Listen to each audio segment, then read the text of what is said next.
Welcome everyone. Today I would like to speak about goals. Now goals are a great thing to have. They give us something to pursue, a purpose, and it's fantastic to have huge goals. However, sometimes having such big goals can be a little bit overwhelming. Sometimes just knowing that you have to put in all the effort to accomplish something that may seem so far away from where you are now can definitely be a bit overwhelming.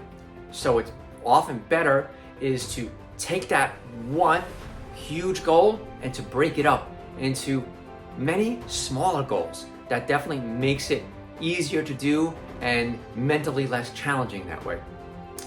Let me tell you a story. So I love running around my neighborhood, and in my neighborhood there is this one hill that's relatively long and relatively steep. So I love running up that hill, and when I'm at the bottom of that hill and if I stare at the top and know I have to get there, it's definitely very mentally challenging for me.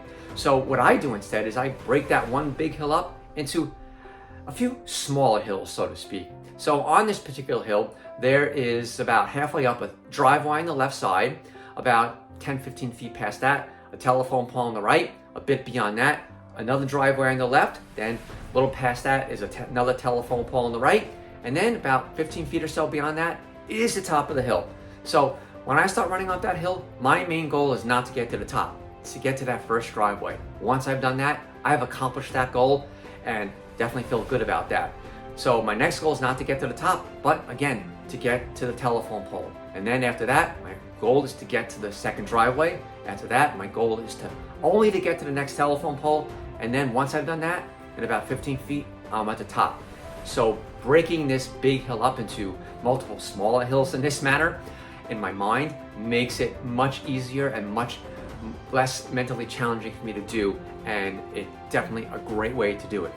So let's say that, let's use a weight loss example. Let's say a person would like to lose 50 pounds.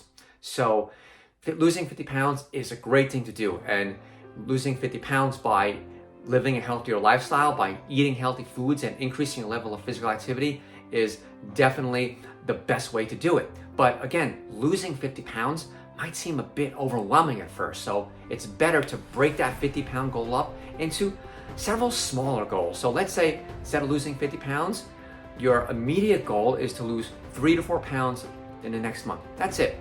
Lose 3 or 4 pounds. And once you've done that, it's definitely a lot easier and you have this great satisfaction of accomplishment. You feel so good. And then after that, your next goal is, again, only losing 3 or 4 pounds over the next month.